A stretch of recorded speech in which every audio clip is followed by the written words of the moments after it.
The morning Judith's lawyer called was a Tuesday in November, November 14th, 2017, and I remember because the first hard frost had come overnight, and I'd gone out to scrape the windshield on my '94 Silverado before the sun was even up, the kind of cold that gets into the knuckles and stays there. I was still holding the ice scraper when the phone rang inside. I let it ring 3 times before I went in. Her name wasn't Judith anymore in the legal documents. It was Judith Ann Briley, her maiden name, reclaimed.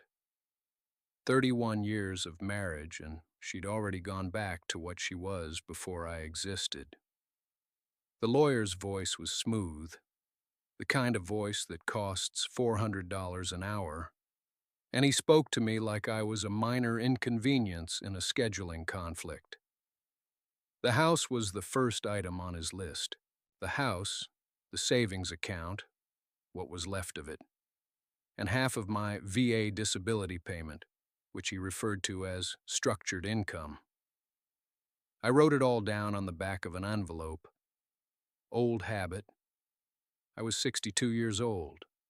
I had a hearing aid in my left ear, a replaced knee that ached when rain was coming, and 41 acres of mostly clay and pine outside Garrett County, Maryland, that nobody wanted except me. The house sat on 8 of those acres. It was the house I'd grown up in, the house my father built with his own hands between 1959 and 1961, working weekends because he couldn't afford to hire it out. He'd poured the foundation himself. I was 3 years old when they moved in. That house was the only thing I had left of him. I didn't argue with the lawyer. There wasn't a point. Judith had been planning this for 2 years. I understood that later, looking back at the small evidence I'd been too tired to read. The separate savings account she'd opened in 2015, the consultation receipts I found in the desk drawer in March. By November, she was 3 steps ahead of a conversation I hadn't even started. I hung up, put the envelope in my shirt pocket, and went back outside to finish the windshield. I served 22 years in the United States Army, 82nd Airborne, then later attachments I'm not going to detail here. I did one tour in Vietnam, 1969 to 1970, and came home to a country that had decided it didn't much care for men like me. I learned then what I've had to relearn a few times since, that you don't argue with a situation. You assess it. You find what's true and what's movable and what's fixed. You build your next position from what remains. What remained, after the legal dust settled in March of 2018, was a single-wide trailer I rented from a man named Dale Prewitt for $420 a month, a checking account with less than $3,000, my truck, my pension, and 41 acres of Maryland land that Judith's lawyer hadn't thought worth pursuing. He hadn't thought it worth pursuing because he'd never looked at it closely. Neither had I, not in 30 years. But my father had. My father's name was Robert Earl Calhoun. He was born in Garrett County, Maryland in 1921, and he died there in 1987, in the same county hospital where he'd been born. 66 years completed in a radius of maybe 40 miles. He served in the Pacific, Guadalcanal, Bougainville, the Philippines, and came home in 1945 without a scratch on his body that anyone could see, which is not the same as coming home whole. He never spoke about the war. Not once. Not to my mother, not to me, not to anyone I ever found who knew him. What he did instead was work. He worked the land. He worked at the Consolidation Coal Office in Oakland for 22 years, and on weekends and evenings and every free hour God gave him, he built things. He built the barn in 1953. He built the root cellar in 1958. And sometime in the early 1960s, according to a surveyor's plat I found folded inside his Bible after he died, he built something else. Something he dug into the hillside on the eastern edge of the property, back behind the stand of white oak that bordered the Youghiogheny drainage. The plat called it, in his handwriting, simply storage. I had asked him about it once, when I was maybe 12 years old. He'd looked at me the way he looked at things he didn't intend to discuss, and said the hill was for the hill, and to leave it alone. I had left it alone for 51 years. I found the plat on a Tuesday in April of 2018. I was sitting on a folding chair in Dale Prewitt's trailer, going through the cardboard box of papers I'd kept from the house that was now Judith's, full of furniture she'd chosen and a life I apparently hadn't been present enough in. My pension check wouldn't arrive until the 15th. I had $43 in my wallet. Outside, the rain was coming down steady and cold. The kind of Maryland spring rain that doesn't apologize for still feeling like winter.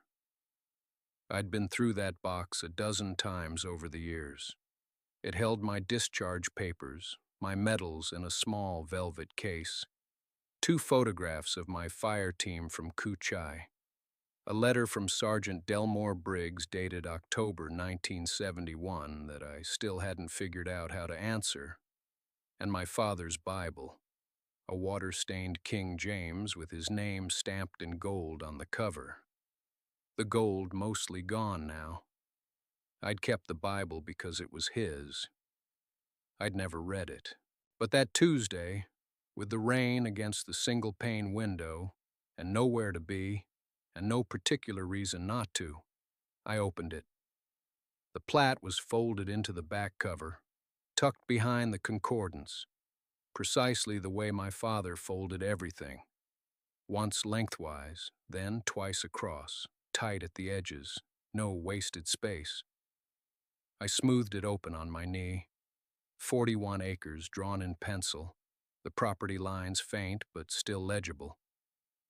And there, in the northeastern corner, marked with a small square, and a single word in his careful, compressed handwriting: storage. I sat with it a long time. The rain didn't stop. I looked at the coordinates he'd noted in the margin. Not GPS, just compass bearings from the barn's northeast corner. The man had been precise. He'd always been precise. I thought about what a man who'd survived Guadalcanal and never once spoke of it might have considered worth burying in a hillside in Garrett County, Maryland, in 1962 or 1963, at the height of the Cold War, when every quiet man in America was thinking about what he would save if the world ended. I put the map back in the envelope, and the envelope inside my coat, against my chest. The rain had soaked through the outer layer by then, but the paper stayed dry. I sat in the truck for another 20 minutes, watching the field behind the old barn go gray in the afternoon light. The barn itself, a gambrel-roofed structure my grandfather had built in 1934, listed slightly to the east, the way old things do when they've been standing alone long enough. I had not been inside it in 11 years. My father's name was Raymond Chester Aldrich. He came back from the Pacific in September of 1945, married my mother the following spring, and never once in my presence described what he had seen on Guadalcanal or Bougainville or the half-dozen other places the Corps had sent him. He worked. He was quiet. He kept his tools in a particular order that I understood only later was not neatness. It was readiness. A man like that doesn't mark a square on a hand-drawn map and write the word storage without meaning something precise by it.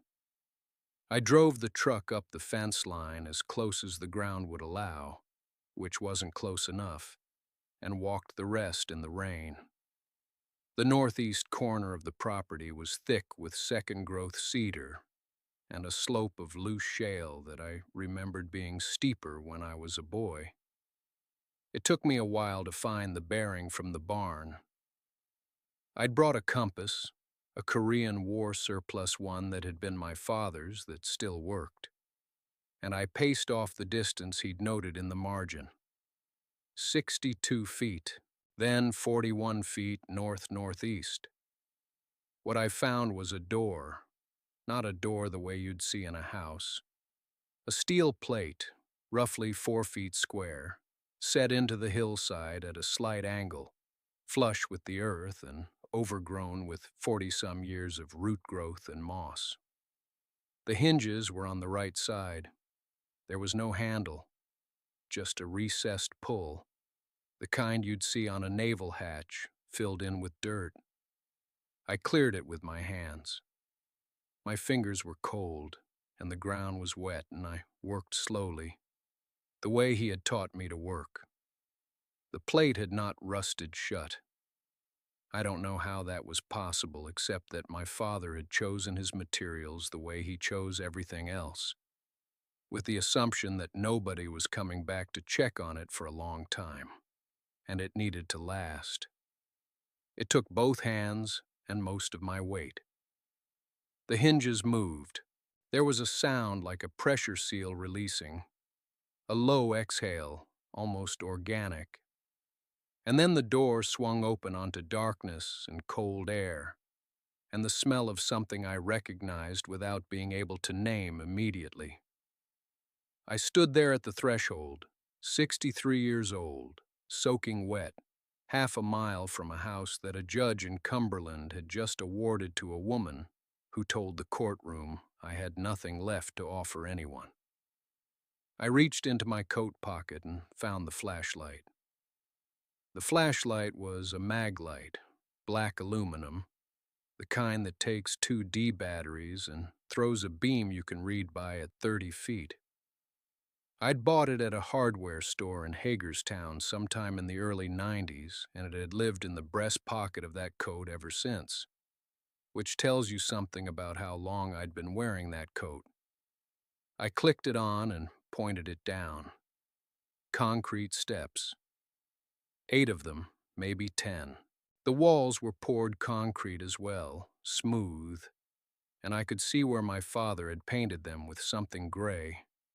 Not primer, something more deliberate, more permanent. The air that came up from below was not damp the way a basement is damp. It was cold and dry and still, and that smell I couldn't name came with it. A particular combination of machine oil and something almost pharmaceutical, something sealed against time. I went down. The ceiling was lower than I expected. I'm 6 feet even, or was, before the years took a quarter inch I'm not getting back, and I had to drop my chin slightly at the bottom of the stairs. The flashlight beam moved across the walls, metal shelving on 3 sides, a workbench along the far wall, the kind my father built from 2x4s and half-inch plywood, the same design as the one in his garage in Garrett County, where I'd watched him rebuild carburetors on Sunday afternoons in 1971. But this was not a garage. The shelves were organized the way a man organizes things when he expects someone else to use them someday, without his being there to explain. Labels in my father's handwriting, a small, upright printing I had not seen in 31 years, on masking tape along the front edge of each shelf. His handwriting had always looked like it belonged on a survey map, precise and without sentiment. I moved the beam slowly. The first shelf, canned goods, civilian, long dated. Some of them passed any reasonable expiration by 2 decades, but they were sealed and dry. The second shelf, tools, organized by size and function. wrapped in oilcloth, tied with cord. The third shelf, documents. That's where I stopped.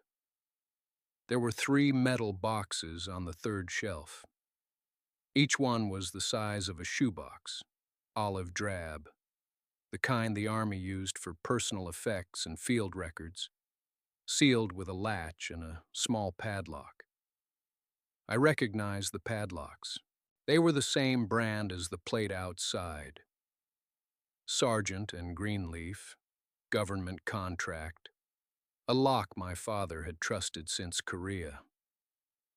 I stood in that room in the dark with rain running off my coat onto the concrete floor, and I looked at those 3 boxes for a long time without touching them. He had left something for me here, something specific, something he had decided at some point in his life required a locked room in the earth with a pressure seal and a 30-year silence. My father was not a dramatic man, which meant whatever was in those boxes was not small. I pulled the first box off the shelf with both hands. It was heavier than I expected, maybe 12 pounds, the weight shifting slightly as I tilted it, something solid moving against the metal interior. I set it on the workbench and stood there with my flashlight pointed at the padlock. The key ring I'd found in the tobacco tin upstairs had 4 keys on it. The first 3 didn't fit. The 4th turned with a resistance that told me it hadn't moved in years, and then a clean click, the kind of click that Sargent and Greenleaf locks make when the mechanism is still true. I lifted the lid. Inside, wrapped in oilcloth and sealed with electrical tape, were documents. Not personal letters, not photographs. Documents. Survey maps, stamped with federal agency seals I didn't immediately recognize. Below those, a manila envelope with my father's handwriting on the front. Not my name, just a date. April 14th, 1971. I was in Quang Tri Province on April 14th, 1971. My father knew that. The second box held something I understood immediately, and something I didn't understand at all. The first thing was a deed, not for the land where our house stood, but for a separate parcel, 43 acres, 7 miles east, near the ridgeline where the old Whitmore property had been. I had driven past that ridge 10,000 times without knowing my father owned a single foot of it. The deed was recorded with Harlan County on March 3rd, 1969, and the purchase price was listed as $4,200. My father had been a machinist, earning $2.60 an hour in 1969. The second thing was a smaller envelope, sealed, with a name written on it in my father's hand. A man's name I didn't recognize. Below the name, a phone number with a Washington, D.C. area code. I left the third box closed. I don't know exactly why. Maybe because 2 boxes had already changed the shape of everything I thought I knew about him, and I needed a moment before I changed it further. Or maybe because the rain had stopped, and in the sudden quiet, I became aware that I was standing alone in a room that nobody on earth knew existed, with my coat dripping dry on the floor, and my ex-wife's lawyer's letter still folded in my shirt pocket from that morning. Sandra's attorney had been very precise in his correspondence. The house, the savings account, the truck, the settlement was structured to leave me with my clothes, my Social Security number, and the assumption that a man of 64 with a tremor in his left hand and a VA card in his wallet didn't have much else worth calculating. I looked at the deed for 43 acres I'd never known I stood to inherit. I looked at the name on that sealed envelope. I thought about my father, a man who said almost nothing, who came home from Korea in 1953 and went straight to the machine shop and never once described what he'd carried back with him. And I understood, maybe for the first time, that silence in our family had never meant emptiness. It had meant patience. It had meant preparation for an outcome nobody else was expecting. I drove out to that land on a Tuesday morning in March of 2019. The temperature was 31 degrees, and the ground was still hard from the last freeze. I had a county road map from 1987 that I'd found folded inside the envelope, along with the deed, and I followed it because the GPS on my phone kept losing signal past the second ridge. The 43 acres sat northeast of Harlan County, about 9 miles off Route 119, down a gravel path that my truck, a 1994 Chevy Silverado with 212,000 miles on it, the one thing the settlement hadn't reached, handled without complaint. The land was mostly second-growth oak and tulip poplar, the kind of forest that grows back fast over worked ground, and it had been growing back for a long time, 30, maybe 35 years of growth. Long enough that you'd never know what was underneath it if you weren't looking. I was looking. The map had a handwritten notation in the lower right corner. My father's handwriting, tight, economical. The way men from his generation wrote, like paper itself was rationed. It said, "Northeast corner, 40 yards from the limestone shelf. Look for the cedar post." That was all. No explanation, no indication of what I was supposed to find when I got there. I found the limestone shelf after about 20 minutes of walking. My left knee complained the whole way, the way it's complained since 1971, and I moved slowly through the underbrush, which was fine. I've never been in a hurry when it mattered. The cedar post was still standing. Barely. Weathered down to gray, leaning maybe 15 degrees off vertical. But there, my father had set it deep enough that 40 years of frost hadn't fully taken it. I stood there for a moment and looked at it. There are things a man's father can tell him without ever speaking a word. The depth of a fence post, the grade of a concrete floor, the way a door is hung so it seals properly against weather. My father had been a machinist for 31 years after Korea. He understood tolerance. He understood that the difference between something that lasts and something that fails is usually a fraction of an inch applied with patience over time. 40 yards northeast of that post, I found the hatch. It was set flush into a hillside, framed in angle iron that had surface rust but hadn't degraded through.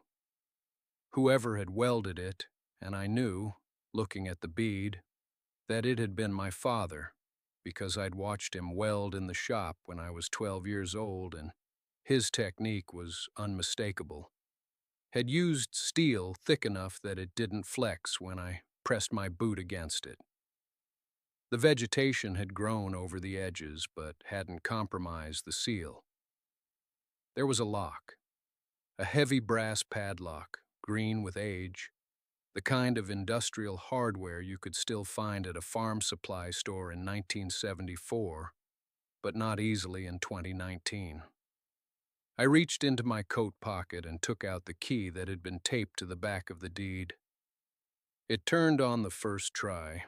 The hatch swung outward on hinges that moved without complaint. Someone had greased them. Not recently, the grease had darkened and thickened with age, but the intent had been preservation, and preservation had worked. My father had not built this to be found quickly. He had built it to last until the right moment, and in that way, he had succeeded. I stood at the top of the concrete steps and let my eyes adjust to the dark below. The smell that came up was dry and metallic, with something underneath it. Machine oil, maybe, and something older that I couldn't name, but that reminded me of the interior of an armored vehicle I had climbed into once in 1971 near Quang Tri. The smell of sealed metal that has been holding still for a long time. I counted 11 steps going down. The ceiling was low, 6 feet, maybe a few inches more. Cinder block walls, poured concrete floor, a single overhead fixture with a pull chain. I found the chain in the dark by running my hand along the ceiling and pulled it. The bulb didn't work. I had expected that. I had brought a flashlight, an old mag light, the 4-cell kind, heavy enough that a man could use it for other purposes if he needed to. I clicked it on and swept the beam across the room. It was approximately 30 feet long and perhaps 18 feet wide.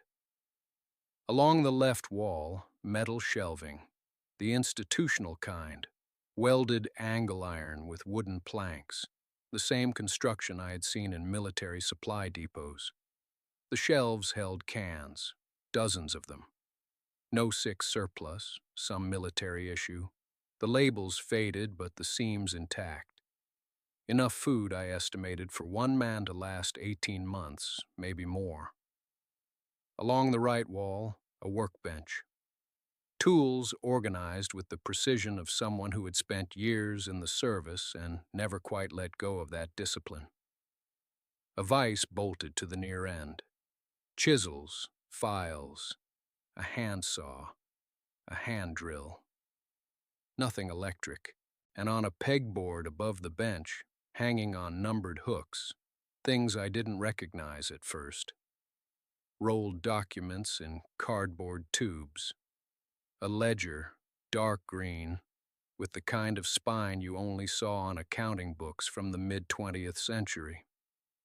And beneath the workbench, on the floor, a series of flat steel cases, the kind with combination locks and recessed handles. 4 of them, side by side, like something you would find in an evidence room or a bank vault's secondary storage. I pulled the nearest case out by its handle. It was heavy enough that I felt it in my lower back when I lifted. I set it on the workbench and looked at the combination lock. 3 dials.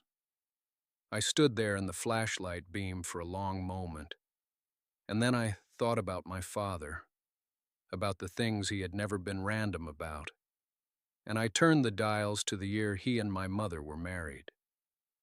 1951. The latch released. Inside the case, wrapped in oilcloth and then in a second layer of waxed canvas, were documents. Not cash, not weapons. Documents, deeds, survey maps, mineral rights certificates, notarized transfer agreements, all signed, all dated between 1947 and 1963. My father had spent 16 years quietly acquiring subsurface mineral rights to parcels across 3 counties in western Pennsylvania. Coal, natural gas, some of it deep shale, which in 1961 nobody had cared about very much. In 2019, it was worth something entirely different.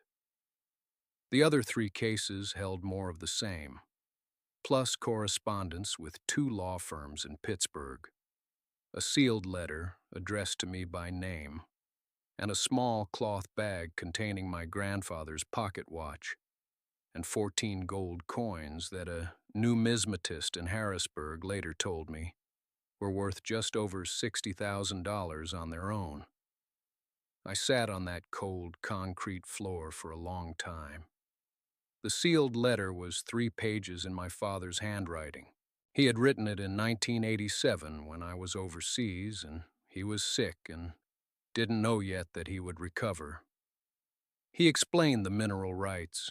He explained the attorneys, Callahan and Marsh, still operating, it turned out, now under a different name, but with a filing cabinet that still held my father's name. He wrote that he had never told my mother because she would have sold it all immediately, and he believed in holding land. He wrote that he was leaving it to me, specifically because, of all the people he knew, I understood what it meant to wait. "You always knew how to be still," he wrote. "That is the hardest thing there is. Most men never learn it." I drove back to the motel. I called Callahan's successor firm the next morning. 6 weeks later, I was sitting across from an energy company's legal team in a conference room in Pittsburgh. I had brought a lawyer of my own, a man I had served with briefly in 71, now 68 years old, who had spent 40 years doing exactly this kind of work. He told me afterward that the other side had not expected me to have representation. They had expected a confused old man. The settlement took 4 months to finalize. I'm not going to give you a number. What I will say is that I returned to Dunmore County and bought back a small piece of land. Not the house. I didn't want the house anymore. But 12 acres on the eastern ridge where my father used to take me when I was 7. I put a small structure on it. Nothing fancy. A place to sit in the morning with a cup of coffee and watch the light come across the valley. Marlene got what the court had given her. Not a dollar more. My father waited 60 years to tell me something. He chose a combination lock and a year I would not forget, and he trusted that I would eventually go looking. He was right. The men who taught me patience, him, my sergeant, the ones who didn't come home, they all understood the same thing. Quiet is not weakness. Waiting is not surrender. And the ones who mistake your silence for defeat have already lost. They just don't know it yet. If this story stayed with you, leave it in the comments. And if you know a man like this, one who never spoke about what he carried, say his name. He's earned it.